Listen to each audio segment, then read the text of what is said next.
There's another universe.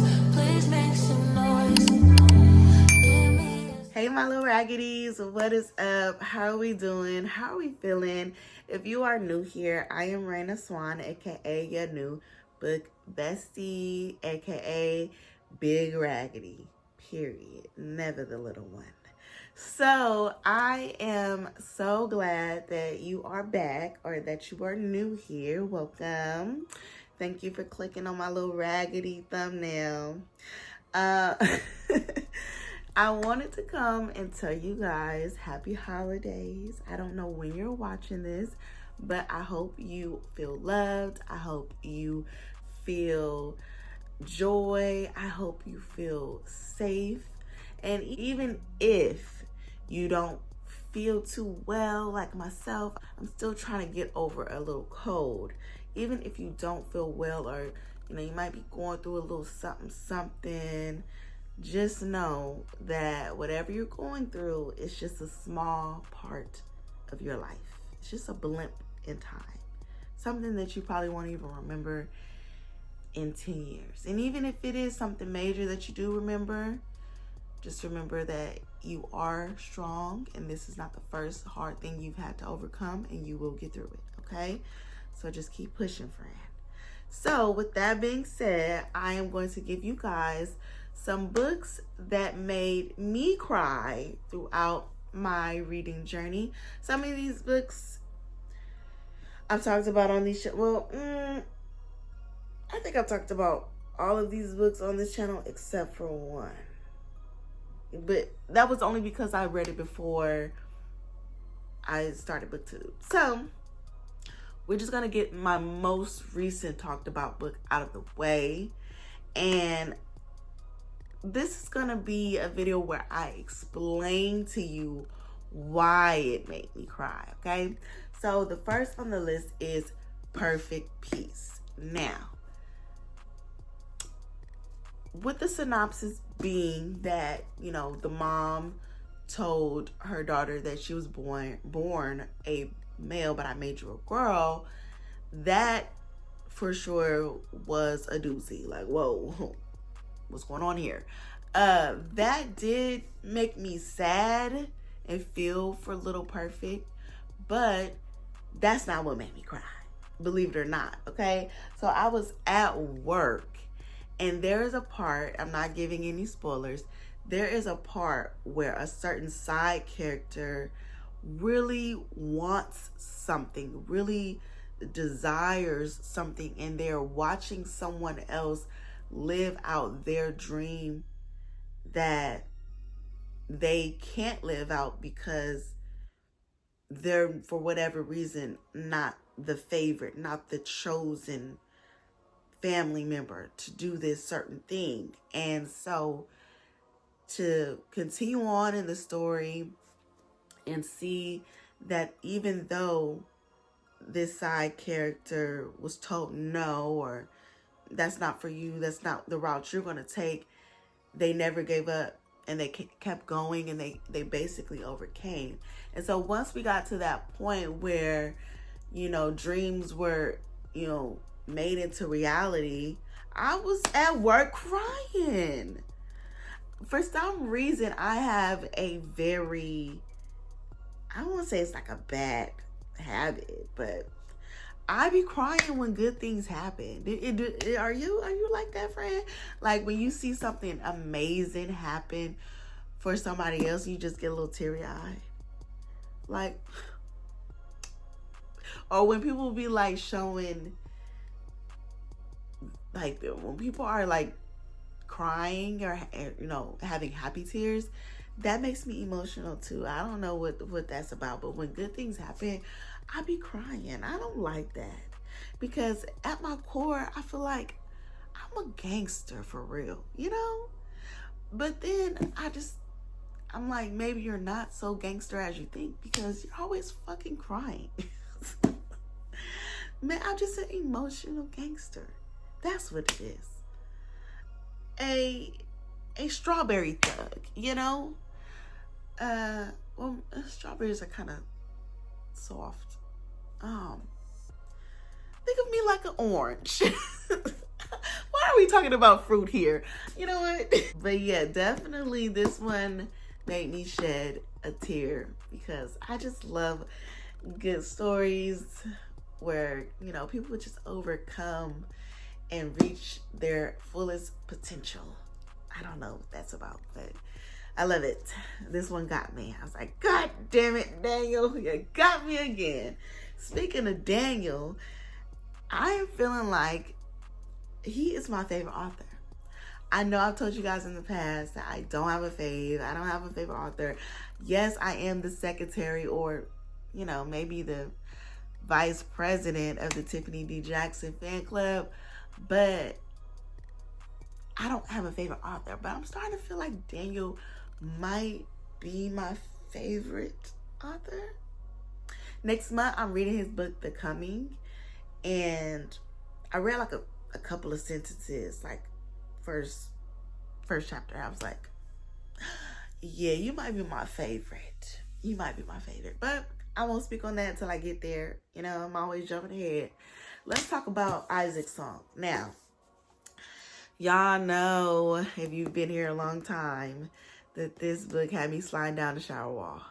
And I did a whole video about it, okay? My kids, my bobblehead kids, kicked a couple apple juice over onto my MacBook. I know you're probably thinking, what the fuck does that have to do with Isaac's song? I'm saying that because normally I would add a little clip here for you to click on the video that I'm talking about with Isaac's song, but I don't have computer access right now. All I got is my little dingy dusty phone, so I cannot access the studio via computer because Bebe's kids, you know, they be destroying shit. So yeah, and I probably could do it from my phone if I just do it through Safari, but with all the list of shit I'm already doing, I just haven't sat down to actually try. So I don't even know if that's a thing for real. But yes, Isaac's song made me boo-hoo cry. And this is part 2 in a duology. And we see a lot of toxic masculinity in book 1 and in book 2. But we really get to hear Isaac's side of things, okay? So in the first book, we meet Isaac's father, and he is detailing how he became the man who he became, which was not really the best father. Very abusive. and it was because he dealt with his own childhood traumas and how he was raised. He basically just did what he knew and what he was taught and what he was shown. And so after I read the first book, Don't Cry For Me, I was left with like some unfinished thoughts because I was like, well, what the hell? Like, where's Isaac in this? Like, I want to hear his side of things. And then, you know, a month later, I saw that they had an arc for Isaac's song. And so when I read the arc, it just revealed to me so much how we new adults are dealing with things that we went through as children, and now how we're trying to, you know, step into adulthood fully without placing the blame on our parents who were just trying their best. And this really shedded a light on forgiveness for me and how I can be a big grudge holder. And I know I already knew this about myself. Like, I will hold a grudge by the ankle, okay? You do me wrong, I might be like, okay, I forgive you. But in the back of this Capricorn mind, like back here in this pocket, there's a chamber back here that has a stored vault of things that you have done to deceive me. And it's locked away, but it's still there. And the frontal lobe knows that it's back there. The frontal lobe doesn't acknowledge that it's back there, but every now and then the little deceit creeps up, and the frontal lobe got to say, nope, go back in the vote. We said we forgave him, but it's still there. So the grudge is always there with me.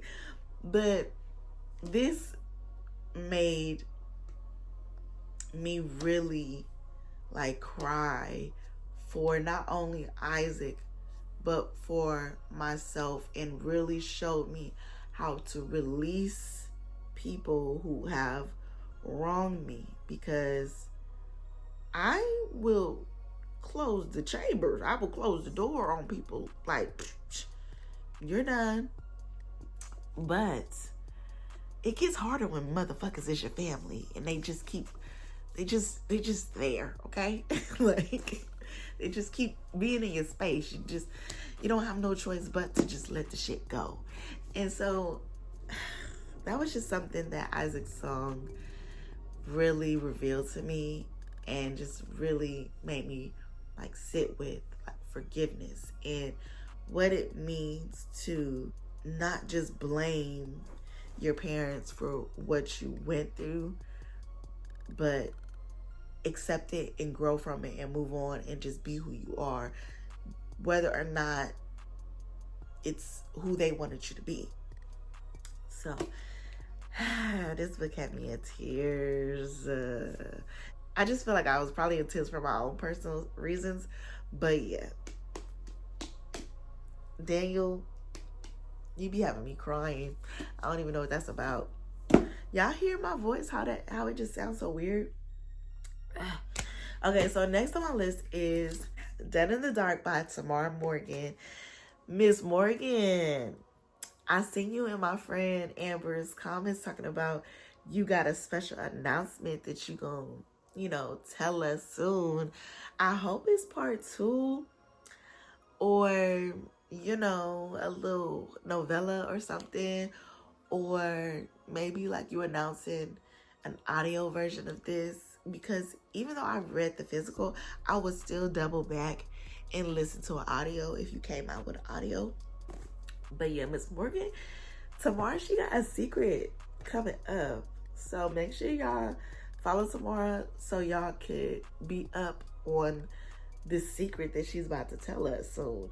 But this story follows 2 sisters who are at odds because a tragic incident happens when there are kids. No spoilers, but okay, something happens, right? And one could say that it happened because a certain sibling was out gallivanting and being a hussy, right? But another could say that no, it happened because the sister couldn't keep her mouth shut. So now we at odds, okay? So years and years go by of the siblings just at odds, and one of the sisters who really takes on the blame, and she goes through so much hardship, and she is just thrown into a life that, if that incident would have never happened, she wouldn't even be a part of this lifestyle that is really dragging her down. And you really feel for her because you can see what she's going through, but her sister doesn't. And so her sister is still like, bitch, it's your fault. And the reader is like, no, but you don't understand look, this is your sister. This is what she's going through. Have a little more compassion. Shut the fuck up, leave her alone. But it's just oh, it just pulls at your heartstrings. You just end up being like, stop fighting. Just stop fighting. Just kumbaya and stop fighting. So this is a book that you need to read, okay? When D came across, if you don't know D is a male book reviewer over on Instagram. You can follow him at DReads92. He's a bit of a troll, so if you go follow him, just know that, you know, he's a shit talker, he's a troll. We all ignore D in the book community. We love him, but we just ignore him.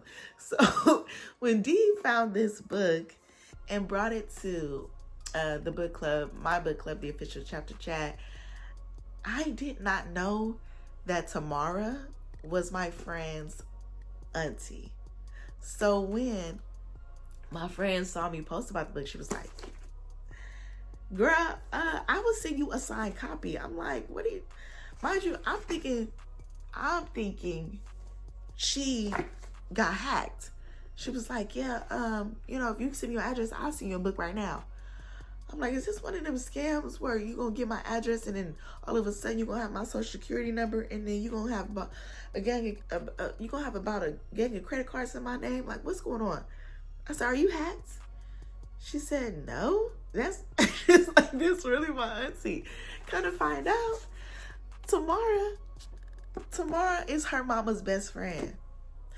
I loved her mama. Rest in peace to her mom. But I did not know that the world is so small.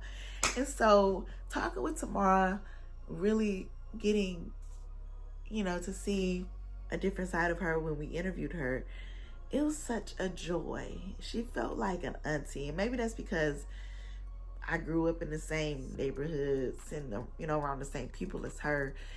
And it just became like a full circle moment. I'm like, girl, this is so random. But yes, I love Tamara. She's such a sweet woman. Like, sweet hands down, sweet woman. So I would recommend you pick this book up, not only for the tears and the family drama and the excellent writing style, but also because this lady is the sweetest lady in the Bay Area. Just from talking to her, she is so sweet. But yeah, go ahead, take a screenshot. And because, you know, I gotta smile, because if you're gonna screenshot it, I gotta be looking cute in the back.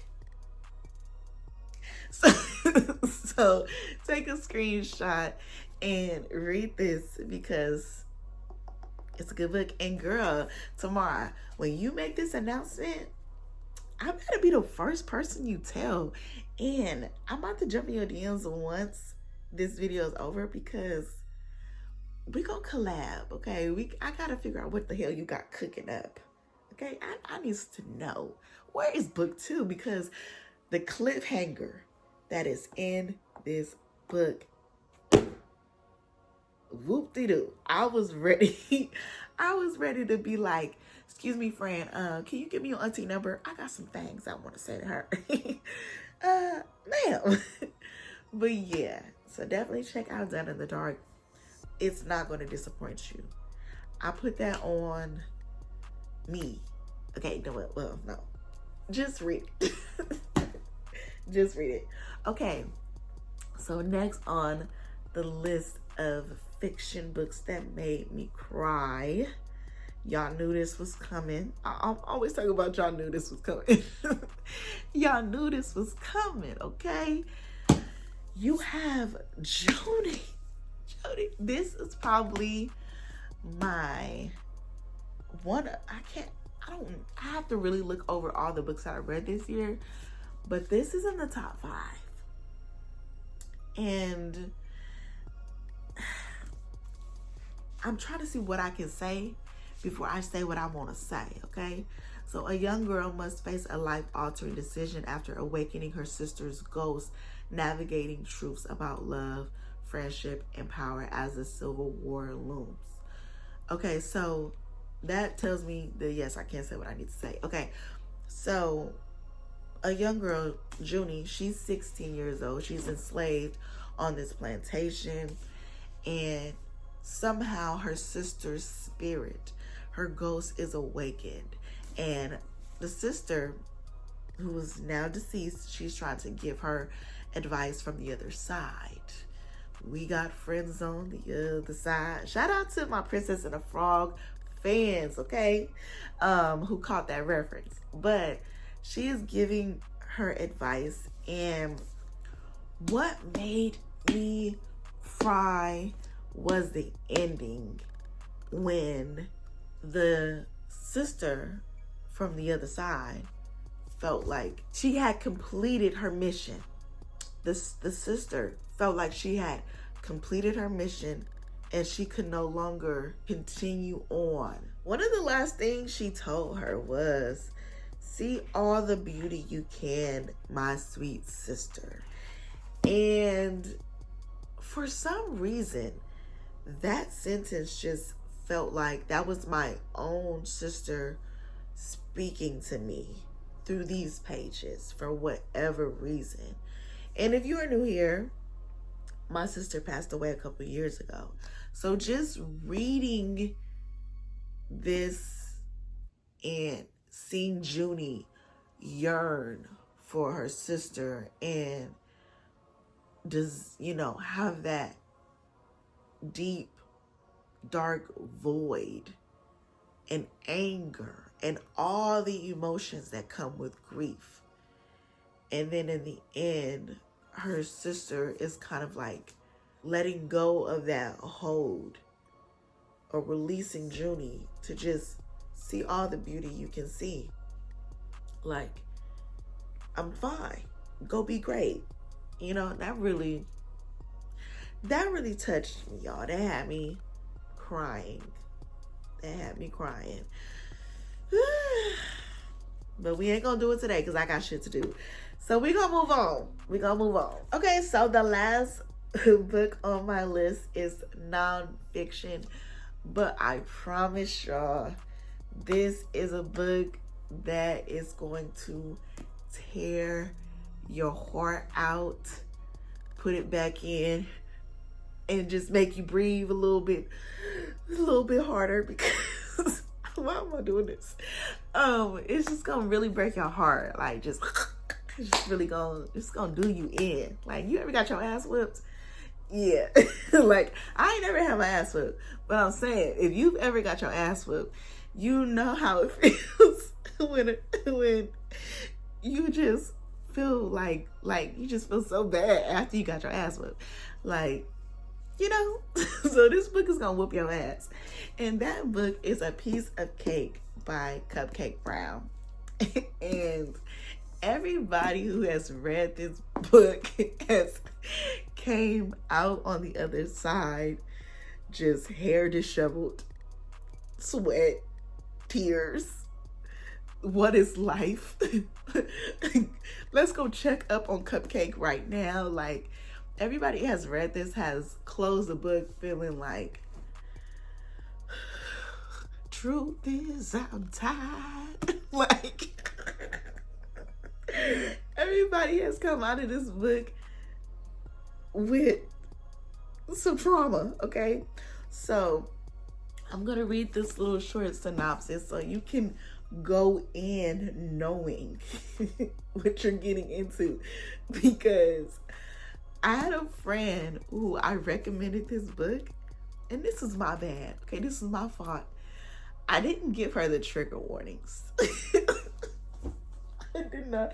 And it's not funny because that was my bad. I did not give her the trigger warnings. I just kind of was like, yeah, you should read A Piece of Cake. You're gonna love it. So she's reading this book, and y'all, when I tell y'all she got on Instagram and cussed me out, she said, "Rayna, what the fuck you got me reading? Why the hell you didn't tell me?" And I said, ooh. Oh, I said, whoa. I'm sorry. I thought you were a gangster like me. I didn't know. Like, Oh my, my bad. She's like, I said, I'm sorry. I said, it gets worse. You should probably DNF it. She's like, no, because I've already started and I'm already invested. I said, okay, well, I'm just letting you know it does get worse. So let's read this back. And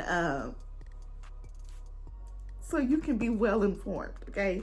So it says, there are shelves of memoirs about overcoming the death of a parent, childhood abuse, rape, drug addiction, miscarriage, alcoholism, hustling, gangbanging, near-death injuries, drug dealing, prostitution, and homelessness.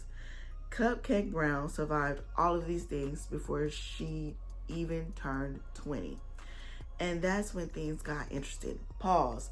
Now that I think about it, this heifer, she done cussed me out and dragged me all over Beyonce's Instagram. And then had the nerve to blame me about some damn trigger warnings. Bitch, you didn't read the back of the book. I don't know, think about it. It tells you right here what you're in for. Whoopsie. You sit up here blaming me. And it's right here on the back of the book.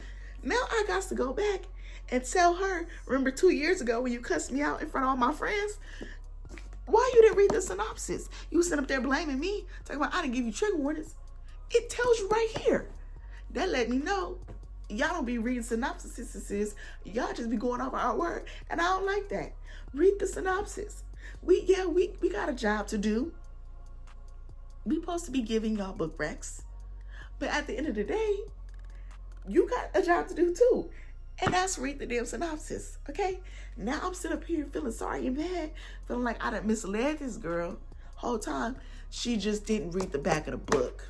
She just went in, she just trusted me and went in and read it. Mind you, the book is amazing, but she didn't do her own homework. And now I gotta go find her and cuss her out. Cause I'm like, girl, you have me feeling like I did you wrong. Whole time, you didn't read the back of the book. Let's keep going. Orphaned by the death of her mother and left in the hands of a sadistic foster parent, young Cupcake Brown learned to survive by turning tricks, downing hard liquor, and ingesting every drug she could find while hitchhiking up and down the California coast. She stumbled into gang banging, drug dealing, hustling, prostitution, theft, and eventually the best scam of all, a series of 9-to-5 jobs. A Piece of Cake is unlike any memoir you'll ever read.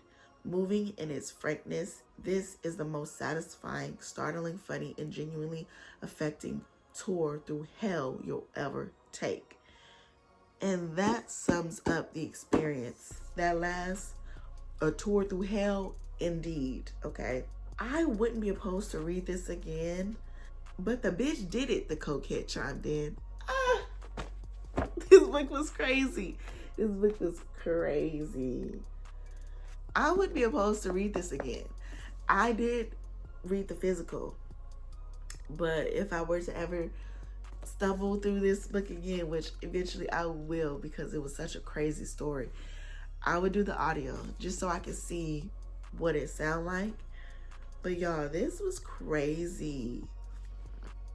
This was a real crazy ass time. I don't want fake ass love, you fake ass nigga. I got a daddy, and it ain't you, motherfucker. What the hell? She was going through it. She was going through it. Every page had me in tears. So you guys, I would love for you to drop down in the comments and tell me about a book that had you in shambles, like really broke you down, okay? And if you are a gangster like me and you know, don't really cry too much, drop down in the comments and comment a book that almost made you cry. And if you don't have any books to share at all because you just a hard ass boiled egg, you can just leave me a swan or a heart in the comments. And I hope you guys have an amazing Thanksgiving. If you don't have no family to be around, if you're missing a loved one, just know that I love you, okay? I love you, and I'm cheering for you, and I'm rooting for you, and I'm sending you all the virtual hugs that I can send you. And we gonna get through this little season, okay? Put your seatbelt on, buckle up. We got work to do, okay? We got some shit to overcome. We got this, okay? Lock in, friend. And I will see you guys in the next video. Don't forget, I post Mondays, Wednesdays, and Saturdays, okay? And follow me on Instagram at Rayna.Swan. Follow me on TikTok at Rayna.Swan. And I will see you guys later. Bye.